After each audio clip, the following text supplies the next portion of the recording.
Recently, I found myself consuming an absurd amount of vampire content. In the past year alone, I've watched like 13 new vampire movies. I watched 3 seasons of Buffy the Vampire Slayer. I read Dracula, and I've had the overwhelming urge to rewatch Twilight. And I've also watched What We Do in the Shadows. Twice. Part of this likely has to do with my friend Julia, who's obsessed with vampires, and has convinced me to watch so much vampire content, including What We Do in the Shadows. But that doesn't explain why I love it. What explains my overwhelming desire to watch silly little vampires? Is it the allure of eternal youth? Is it the sexual nature that's baked into the culture surrounding vampires? Is it the intimacy of drinking somebody's blood? I mean, it is probably all of those things. Why people like vampires is something that I could summarize in just a few sentences. It's also something that I could research my entire life, write several books about, that each have increasing levels of nuance. We can look at the evolution of the vampire over time, how they've transformed in pop culture specifically, or the origins of the vampire folklore. But what I want to talk about today has a bit less having to do with vampires as a whole, and more having to do with a very specific sitcom that I think is fantastic. Why is What We Do in the Shadows so good? Don't sing if you want to live long. They have no use for your song. You're dead, you're dead, you're dead, you're dead and out of this world. Now your hope and compassion is gone.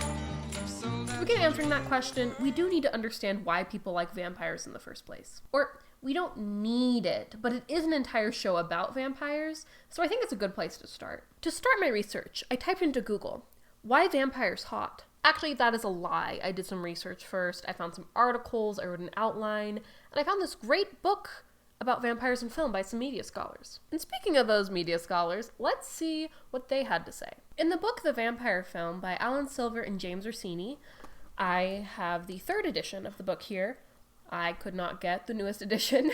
They collect several established hypotheses to explain the prevalence of vampires in media. First, vampires have some sort of semblance of truth in history and science, and these support the existence of the undead. This can be seen in the writings of Dudley Wright or Montague Summers. Secondly, there's a cultural obsession in folklore with blood and death, which ends up manifesting in these stories of vampires who defy death and take blood. Blood has almost infinite connections to life and existence, and is often used in a metaphorical sense. This hypothesis aligns with the work of scholars such as Ornella Volta. And the 3rd and final hypothesis, from those silly psychologists, the concept of vampires are connected to a Liebestod mentality, feelings of guilt towards and subsequent dread of the deceased. And most notably, it's the return of the sexually repressed. Thank you, Ernest Jones.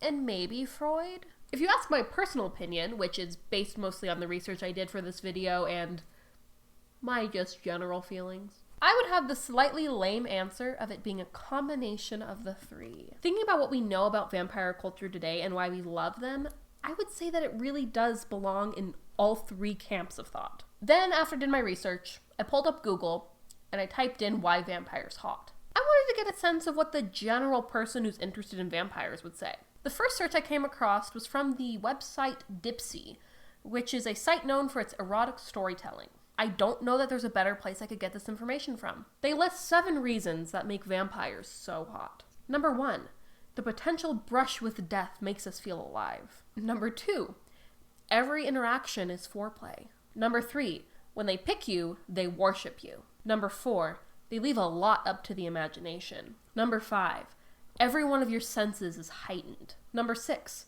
consent comes by default. And number 7, unearthly beauty doesn't hurt. Or does it? And I guess I can see where they're coming from. They're dangerous because they can kill you at any time, but the vampire chooses not to. And that's what makes the relationship so interesting. There's constant intimacy. Take Twilight for an example, where some of the big central conflict is that Edward is just so attracted to her scent that he just wants to drink her blood, but he just resists. There's intense devotion and commitment from vampires. And then there's the fact that, like, vampires are almost always conceived to be pretty attractive. Like, they always look like something out of a drawing. They have perfect skin and flowing hair, and you can't help but look at them. What I find most interesting about reading what people have to say about vampires is there seems to be two kinds of attraction people have to them. You either want to be with the vampire or you want to be the vampire. And sure, both of these things can be appealing to someone at the same time. But the danger and mystery of being with a vampire isn't quite as appealing if you too are a vampire. What I believe makes vampires attractive in both regards is this release of inhibitions. We want to be with vampires because it brings a sense of danger and intensity that allows for someone to completely lose themselves in a relationship. Meanwhile, being a vampire gives you eternal life, holding you to no standards and no consequences. None of what I just said explains why I like What We Do in the Shadows, though. Being enamored with death and psychosexual attachments does not explain why I can rewatch this sitcom maybe indefinitely. None of that explains why when I watch the show, I giggle so hard that I kick my feet back and forth. So what do they do in the shadows?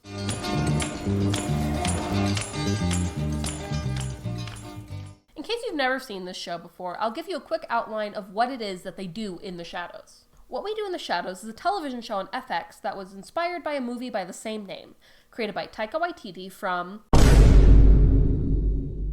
and Jermaine Clement, who you may know from, or if you're not super interested in New Zealand comedians and everything that they create, you may know them from and respectively. Or you may not know them from and anyways. The movie was a mockumentary that followed a household of vampires following their mundane daily lives. They have house meetings to discuss cleaning up their bloody dishes. They put down newspaper to make blood-sucking a little less messy. They draw each other in their going-out outfits since they can't see themselves in mirrors.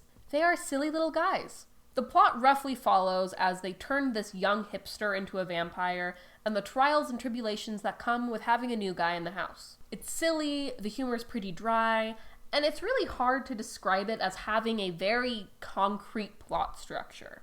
A few years later after the film's release in 2018, the creators took the piece and transformed it into a TV show. It takes the basic premise of following the lives of vampires and all of their mundane actions, but it translates the story to take place in Staten Island, New York.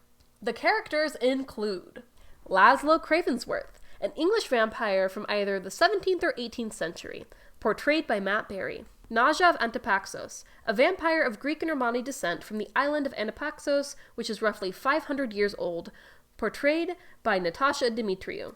Nandor the Relentless, a 700-plus-year-old vampire who was once a general in the Ottoman Empire, portrayed by Kayvon Novak. Colin Robinson, an energy vampire portrayed by Mark Proksch. Energy vampires, unlike typical vampires, are able to live their lives by day and feed by absorbing people's energy rather than blood. In the case of Colin Robinson, it takes the form of annoying people to extreme degrees. Guillermo de la Cruz, a familiar who wants nothing more than to become a vampire, but remains a human who takes care of the aforementioned vampires, portrayed by Harvey Guillen. They add more reoccurring characters as the show goes on, specifically the guide, portrayed by Kristen Schaal, but these 5 characters build the show's dynamic from the first episode. Laszlo and Naja are married, Guillermo is Nandor's familiar, and Colin Robinson primarily keeps to himself. And they're all roommates. The show keeps the form of the mockumentary, and we're reminded every now and then that there's a film crew there. The film crew's nearly treated as an extra character. It's a documentary crew, they're cameras. It's like they're not even here. That is to say, they occasionally die, though without much consequence. You'd think that if you were making a documentary about vampires and, even just one of your crew member died, you'd probably stop, right? The episodes primarily follow their day-to-day happenings. This includes Laszlo being taken to the pound in bat form, them trying to take over Staten Island to no avail, and the yearly vampire orgy. Meanwhile, there are story arcs that take place over the course of the season, such as in the first season, spoiler alert, a respected vampire named the Baron showing up to see if they took over Staten Island, and Guillermo accidentally killing him. As the show continues on and it continues to build, you learn more about the characters and the storytelling becomes more complex. However, this is not a Quentin Review style video. I'm not going to break down every single episode of What We Do in the Shadows. This is just an analysis, so let's get into why this show is so good.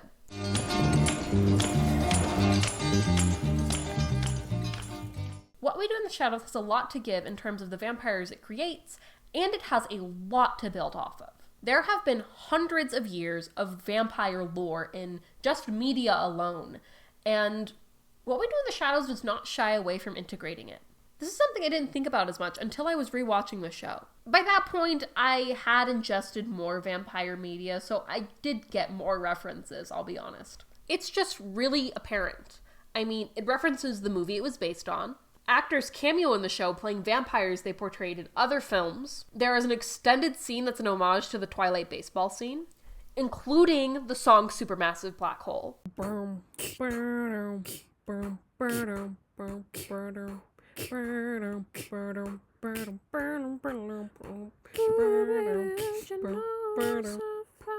Jim Jarmusch shows up, and if you didn't know, he directed Only Lovers Left Alive, which is a vampire film. Wesley Snipes is canonically a vampire and is Blade in the universe of the show. It has so much to give in terms of intertextuality, which makes it so fun for fans of horror and vampires to watch. And it's not just references to vampire media. It has a strong grasp of vampirism as a whole in established lore. We know how they get turned, what they can and cannot do, the traditions that they hold, and much of that has to do with how different sources have contributed to this lore over the years. It pulls characteristics from Interview with the Vampire, such as hair always staying the same length. It takes details from Blade, such as the term daywalkers. And it takes lore from Dracula, such as everything. That's not to say Bram Stoker made this all up. He didn't, and vampire have existed in folklore in many different cultures for millennia, but I don't think anything was as influential as Dracula in defining the characteristics of a vampire in pop culture.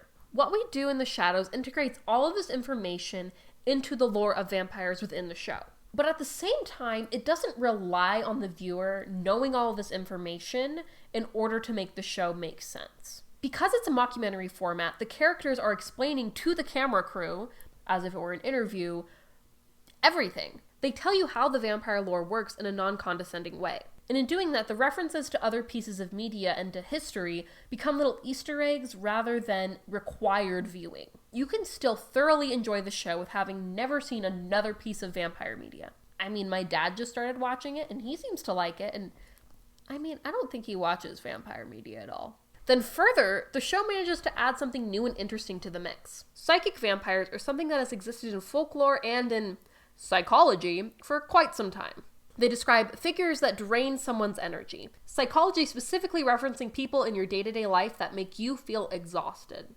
What We Do in the Shadows didn't invent the concept of energy vampires, but they really well established the ways in which they exist to make it make sense with the series. We know about their lifespan, the different types, and it's done in a funny way to make you think about these energy vampires in reference to your everyday life. What We Do in the Shadows manages to have it all. It manages to reference other things and make it intertextual while still having a strong enough grasp that it all feels like the show. And it does this while it makes it funny.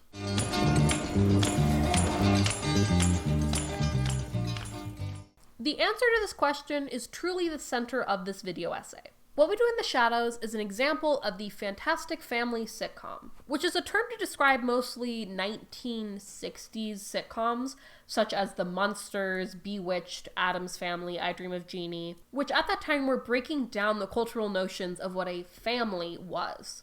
Of course, families always existed in many different forms, but on television it was typically a nuclear family. A father, a mother, probably 3 kids, at least one of them was a son.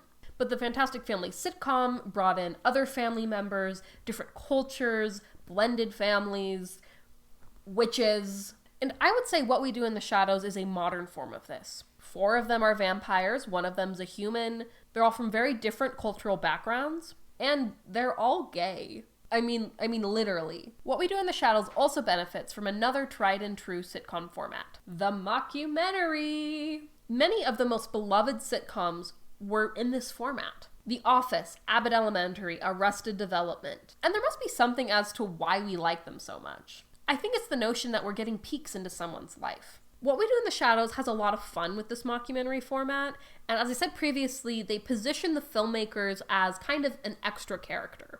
It's often likened to The Office in that sense, but I think it works better here than The Office. I don't know if that's a controversial opinion.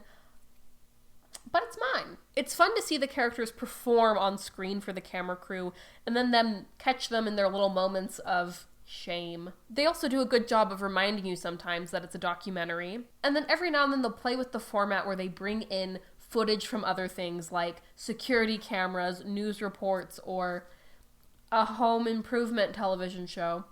That is not our house. Which makes it so exaggerated and so comedic. But beyond the structure and the referential nature of the show, there's something else that makes it really fun. The actors are all so funny. Creepy paper. It's crepe paper. Creepy paper. Crepe paper, master? Creepy. Oh, multi-pack. All of the main actors are really talented when it comes to comedy, but they also have the acting chops to make the dramatic and heartfelt moments feel real. Plus, the dynamics between each set of characters is really intriguing. As Lisa Granshaw put it works because the actors are so good at playing off each other. Much of the show, in fact, is improvised. This makes the relationships feel even more real and draws us further in, no matter the ridiculousness of the situation. The ensemble is the show's beating heart, even if most of the main characters don't have one themselves. But the thing that made me think about What We Do in the Shadows as a truly special show was when I watched it with my mom. About halfway through the first episode, my mom told me that this is the second show in her entire life she has wanted to own on DVD and watch over and over and over again. The first one being Seinfeld. So then I sat there trying to think, what do What We Do in the Shadows and Seinfeld have in common that other shows don't? It started to become pretty clear. What We Do in the Shadows is about nothing.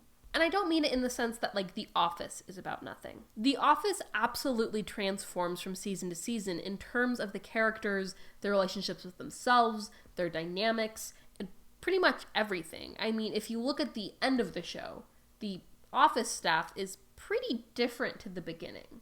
In The Office, there's stakes. The characters have stakes in terms of their financial security and their desires to get promoted and their desires to be with people. In What We Do in the Shadows, most of the stakes are wooden. It falls into Seinfeld's style of storytelling where nothing seems to really matter to the characters. Time completely loses its sense of meaning because the show is about nothing. Vampire antics seem almost perfunctory. Vampires exploding into a puddle of blood and guts through a lens that makes it seem like business as usual. It takes the absolutely fantastical thing of vampires in the supernatural and makes it so mundane. That's not to say the show is boring, it's that the characters treat it as mundane. The characters don't need to change, and even when they do, they typically just devolve back to their original state.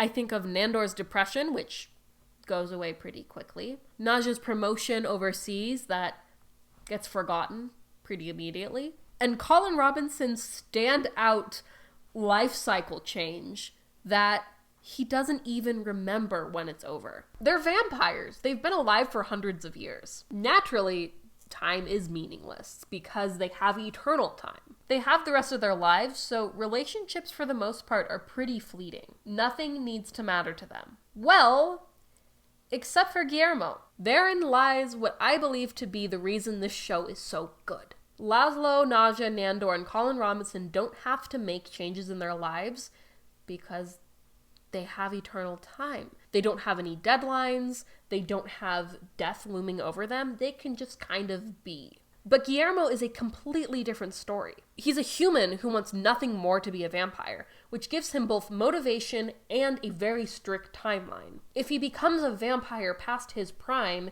he would be eternally stuck at that age. Over the course of even just the first season, he grows tremendously. Throughout the show, he becomes a vampire killer, demands respect from the vampires, and even comes out to his family as gay. That isn't to say the other characters don't change at all, but it's very unclear as to whether they're actually changing or we as the audience are just becoming privy to new parts of their personality. For example, we see Laszlo becoming incredibly compassionate towards the baby Colin Robinson, but those things are framed as business as usual. By the end of the season and the start of the next, it's forgotten. I really love how Harvey Guillen put it when he was interviewed about the show. They forgot what it's like to be human. I think being around other humans who are still living, who are mortal, reminds them, oh right, I remember when I had those feelings. It's as if we're watching these vampires re-engage with their human emotions. Some stick around, but most of them don't. But I wouldn't call this watching the characters grow and develop. We're just becoming privy to new sides of their personality. It rarely hangs on. The characters become more complex because we're watching them engage with different relationships throughout the series. It's the relationships between the characters that really give the show its heart. And if you ask me, that's what gives every sitcom its heart. I believe that What We Do in the Shadows is a great show because it's simultaneously a show about nothing and a show about something. We care about how these vampires and Guillermo treat each other. And there's an incredible through line with Guillermo's character developing. He grows to have confidence and he makes his life into what he wants. The show is on the precipice between two things constantly. It's a show about nothing and a show about something.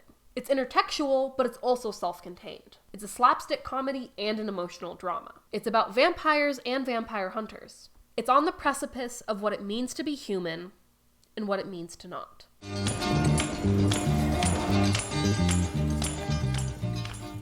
Did we explain why we love vampires so much? Kinda.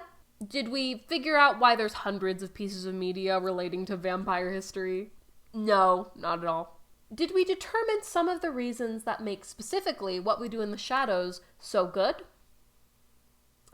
I think that we did. To summarize everything that's been said, I believe the show is good for 5 reasons. 1, there's a cultural obsession with vampires that piques a lot of interest. 2, the show builds off the intertextuality of other vampire media. 3, it's a mockumentary, and mockumentaries are fun. 4, the actors are incredibly funny and talented. And last but not least, 5, this is a show about nothing that simultaneously makes us feel something. What We Do in the Shadows is an incredibly fun watch, and if you haven't watched it, I highly recommend it. Even if you're a weenie about blood, like I still do. I'm a weenie about blood. I pass out when I cut my own finger, but it's so worth it. The blood isn't that bad, and it's so fun. Please go watch What We Do in the Shadows. Basically, I made this entire video because I love What We Do in the Shadows and I wanted to talk about it. I also wanted the excuse to dress up as a vampire, so I literally sat down and I said, what's a video I can make where I can do those two things? It's been 1 week since you looked at me, cocked your head to the side and said I'm angry. 5 days since you laughed at me, saying get back together, come back and see me. 3 days in the living room, realize it's all my fault. I couldn't tell you yesterday you'd forgiven me, but it'd still be 2 days till I say I'm sorry.